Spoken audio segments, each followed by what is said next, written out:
আজকের ব্লগটা আমি খুবই সকাল থেকেই শুরু করলাম। তো আজকে যেহেতু সোমবার, প্রথম সোমবারে শ্রাবণের উপাস, তো তার জন্য আমি সাবুদানাটা ভিজিয়ে দিলাম। হ্যালো বন্ধুরা, কেমন আছেন? আশা করি আপনারা সবাই ভালো আছেন। তো আমিও ভালো আছি। আমি ইউপি থেকে ব্লগ বানাচ্ছি, আমি রূপা। তো আপনারা আমার ব্লগটা দেখতে থাকুন। এখন বাজে 4:30। তো আমি বাইরে বসে বসে ভাবছি কী কাজ করব না করব। আজকে সারাদিনে অনেক কাজই আছে। তো মেয়েকে সকালবেলা খুব তাড়াতাড়ি আমি উঠিয়ে দিয়েছি, যেহেতু আজকে মেয়ের পরীক্ষা আছে। তো বললাম সকালবেলা উঠে পড়াশোনাটা করে নাও, তাহলে মনের মধ্যে থাকবে, মাথায় থাকবে, পরীক্ষাটা দিতেও তোমার ভালো সুবিধা হবে। তো মেয়ে আমার বই নিয়ে বসে পড়েছে। তো দেখো এখনও গোপালকে জাগায়নি, যেহেতু মেয়ে এখনও স্নানটা করেনি। স্নান করে পরে পুজো টুজো করে নেবে, তার আগে মেয়ে একটুখানি বই নিয়ে বসে পড়েছে। তো মেয়ে আমার চলে গেছে স্কুলে, সেটা আপনাদের দেখাতে পারিনি। তো এখন আমি বসে পড়ছি স্নান টান করে আলতা পরতে। তো তোমাদের আগে একটা ব্লগে আমি দেখিয়ে দিয়েছিলাম যে আলতাটা কীভাবে বানাতে হয়, সেটা পরের ব্লগে দেখাবো।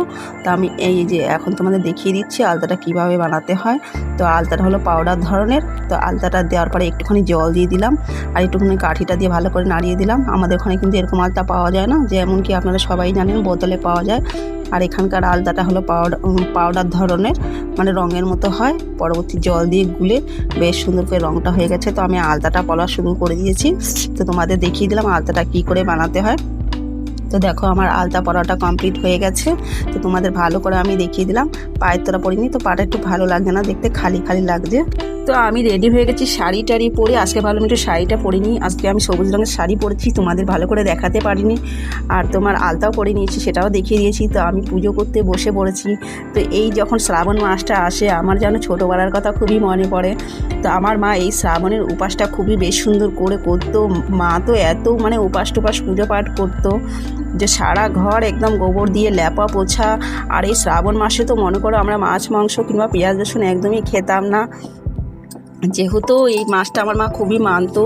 তো শ্রাবণ মাসে যখনই সোমবার আসতো মা উপোস থাকতো।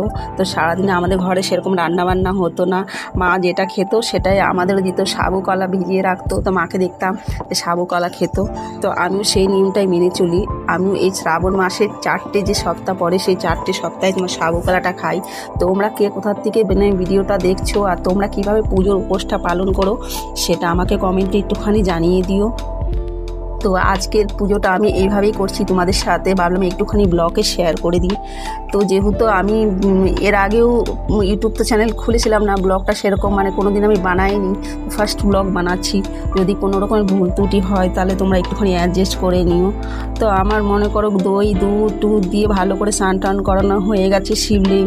শিবলিঙ্গে আর নন্দী বাবাকে দুজনকেই ভালো করে বেশ সুন্দর করে স্নান করিয়ে দিলাম। তো ভাবলাম এবার একটু পরিষ্কার জল দিয়ে স্নান করিয়ে নিই। তো এই দেখো এবারে পরিষ্কার জল দিয়ে দুজনকে স্নান করিয়ে নিলাম। তো তোমরাও কি এভাবে করো? অবশ্যই আমাকে কমেন্টে বলবে। তো স্নান টান করানো হয়ে গেছিলো। তারপরে তোমার এই দেখো আমি এখন করছি চন্দন ভালো করে লাগিয়ে দিচ্ছি। এটা হলো বাটা চন্দন না, পাউডার চন্দন। যেহেতু আমার কাছে সেই যে চন্দনটা বানায় না, সেটা আমার কাছে নেই, এই জন্য আমি ওটা কিনে নিয়ে আসি। সেটা একটুখানি গঙ্গার জল দিয়ে গুলিয়ে নিই, ওটা দিয়ে আমি সবসময় পুজো করি। আর এই যে মন্দিরা আজকে তোমার সিঁদুরের ফোঁটা দিয়ে দিলাম। আর এই যে বেলপাতার উপরে আমি একটুখানি চন্দন দিয়ে শিব ঠাকুরের উপরে দিয়ে দিলাম, শিবলিঙ্গের উপরে।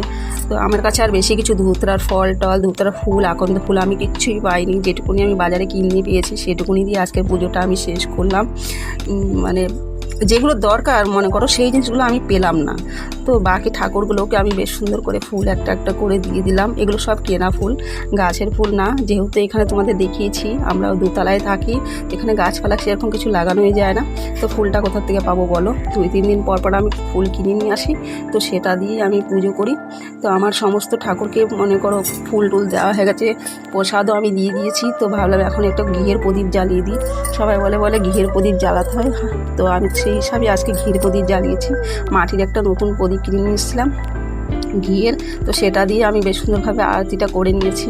আর ধূপবাতি তোমার এই দেখো, ধূপবাতিটাও তোমাদের দেখিয়ে দিলাম। এই ধূপবাতিটা আমি ব্যবহার করি। এই ধূপবাতিটা দিয়েও ভালোভাবে আমি বেশ সুন্দর করে আরতিটা করে নিলাম। করে নেওয়ার পরে সমস্ত ভগবানকে মানে জল টল থালা টালা সব সাজিয়ে দিয়েছি। এদিকে গোপালের জন্য প্রদীপ আমি আলাদা বানিয়ে নিয়েছিলাম। গোপালের জন্য যেহেতু রোজই আমি ঘিয়ের প্রদীপটা দিই, গোপালকে বলে সরষের তেলে প্রদীপটা দেওয়া যায় না, এর জন্য ঘিয়ের প্রদীপটাই দিই। তো ঘিয়ের প্রদীপটাই গোপালকে দিয়ে আমি আরতিটা করে নিলাম।